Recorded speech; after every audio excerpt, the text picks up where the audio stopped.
اعوذ باللہ من الشیطان الرجیم بسم اللہ الرحمن الرحیم من يصرف عنه يومئذ فقد رحمه وذلك الفوز المبین۔ سبق نمبر 5، آیت نمبر 16۔ اس آیت میں کفر و شرک کی غلادتوں سے بچنے اور اللہ تعالیٰ کی رحمت کے امیدوار بن جانے کی تلقین کی گئی ہے۔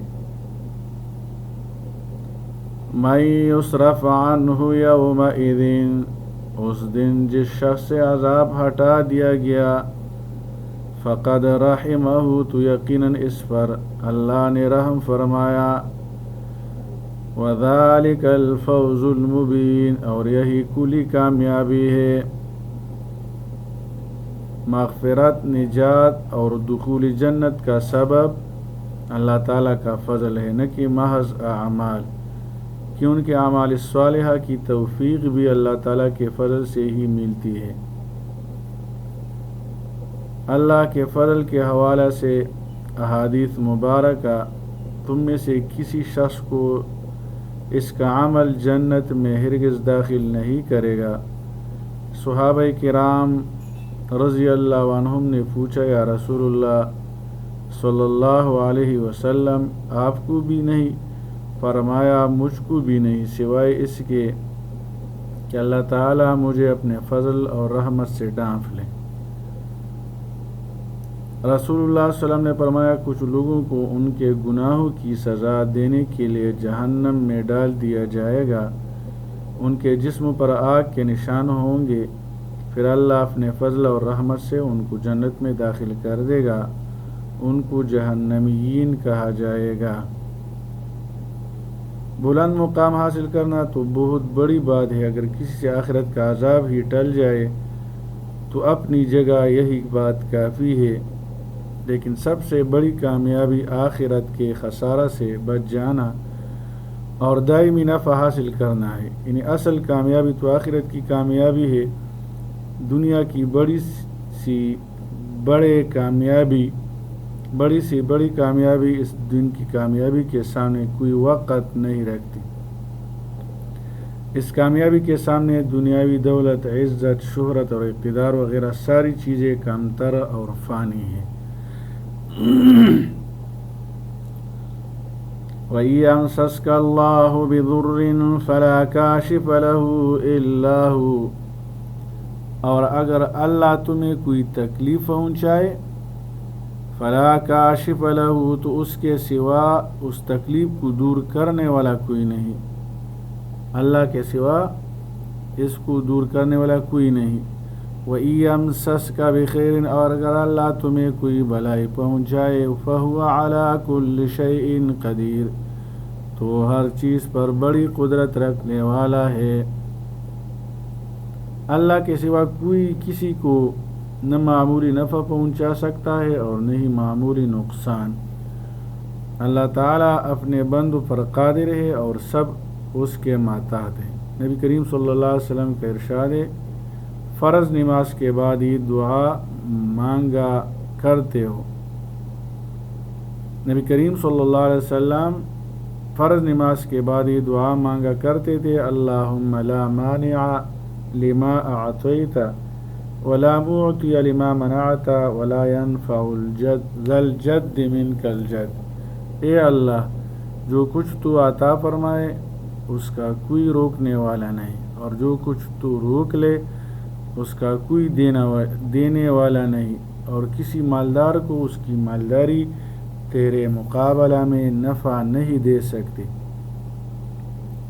ہمیں اپنی ہر مشکل و پریشانی، بیماری و تنگی میں اللہ تعالیٰ کی طرف رجوع کرنا چاہیے، کیونکہ اس کے سوا کوئی بھی تکلیف دور کرنے والا نہیں۔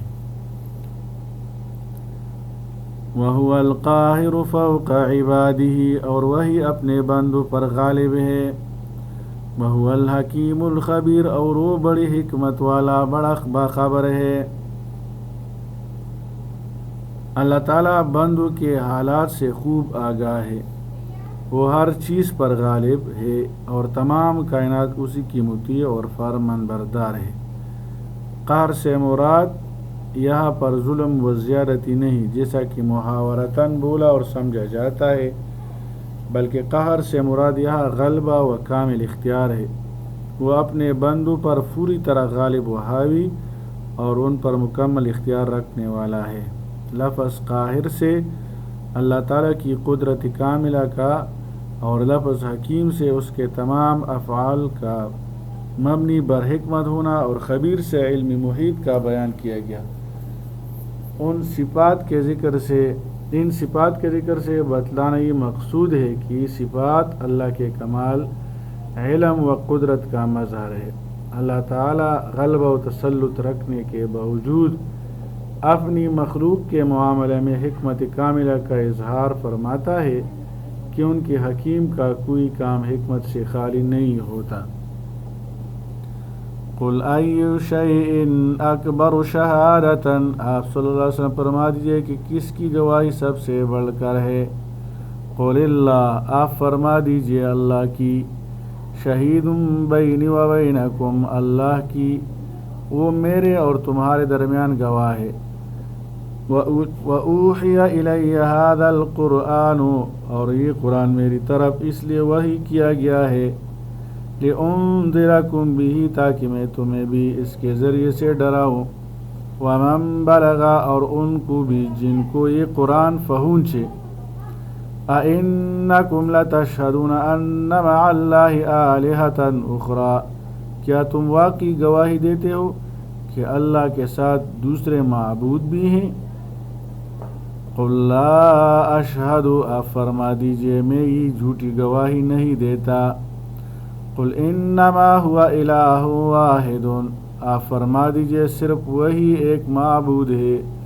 وَإِنَّنِي بَرِيءٌ مِّمَّا تُشْرِكُونَ، اور بے شک میں بیزار ہوں ان سے جنہیں تم اللہ کا شریک ٹھہراتے ہو، ان سے میں بیزار ہوں۔ اللہ ہی معبود حقیقی ہے اور ہر قسم کے شرک سے پاک ہے۔ نبی کریم صلی اللہ علیہ وسلم کے رسول برحق ہونے کا سب سے بڑا گواہ خود اللہ تعالیٰ ہے۔ اللہ کی گواہی سے مراد وہ آیات بینات اور معجزات ہیں جو رسول اللہ صلی اللہ علیہ وسلم کے برحق ہونے کے لیے بطور ثبوت عطا فرمائے گئے۔ نزول قرآن کا ایک اہم مقصد یہ ہے کہ اس کی تعلیمات اور احکام ہر اس شخص تک پہنچے جو آپ صلی اللہ علیہ وسلم کی امت میں شامل ہے۔ اب یہ ذمہ داری تمام امت مسلمہ کی ہے، جیسا کہ سورہ آل عمران آیت نمبر 3 میں بتایا گیا کہ تم بہترین امت ہو جو لوگوں کے لیے بھیجی گئی ہو، یعنی پیدا کی گئی ہو۔ تم اچھے کاموں کا حکم کرتے ہو اور برے کاموں سے منع کرتے ہو اور اللہ پر ایمان لاتے ہو۔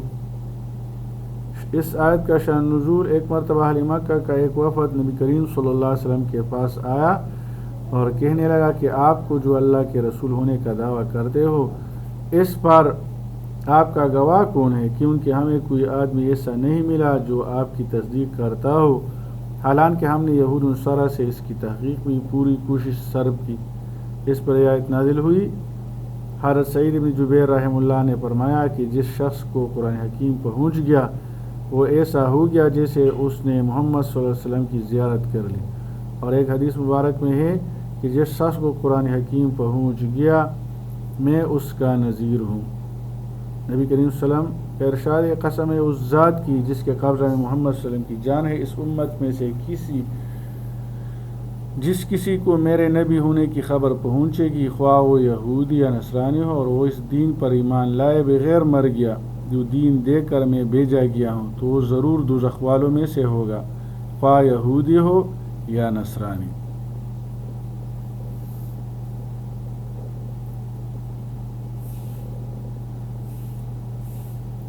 الذین آتیناہم الکتاب یعرفونہ کما یعرفون ابناءہم، جن لوگوں کو ہم نے کتاب عطا فرمائی ہے وہ اس نبی کو اس طرح پہچانتے ہیں، کما یعرفون ابناءہم، جیسے اپنے بیٹوں کو پہچانتے ہیں۔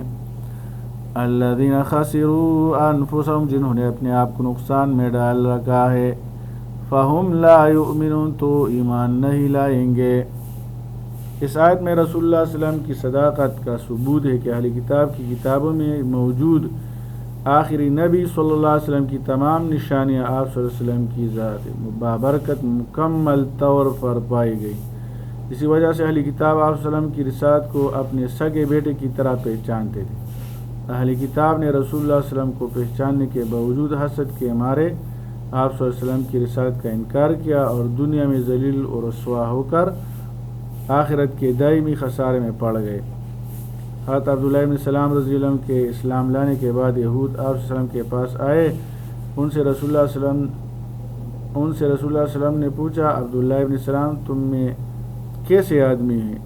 انہوں نے کہا وہ ہم میں سے بڑے عالم ہیں اور سب سے بڑے عالم کے بیٹے ہیں، اور ہم میں سے افضل ہیں اور سب سے افضل کے بیٹے ہیں. رسول اللہ صلی اللہ علیہ وسلم نے فرمایا بتلاؤ اگر عبداللہ اسلام لے آئے تو؟ انہوں نے کہا اللہ اس کو اس سے پناہ میں رکھے. تب حضرت عبداللہ بن سلام رضی ان کے سامنے آئے اور کہا اشہد ان لا الہ الا اللہ و اشہد ان محمد رسول اللہ. تو انہوں نے کہا یہ ہم میں سے بدتر شخص ہے اور سب سے بدتر شخص کا بیٹا ہے معاذ اللہ. اللہ تعالیٰ عمل کرنے کی توفیق عطا فرمائے. صلی اللہ تعالی علی خیر خلقہ محمد و آلہ و اصحابہ اجمعین برحمتک یا ارحم الراحمین.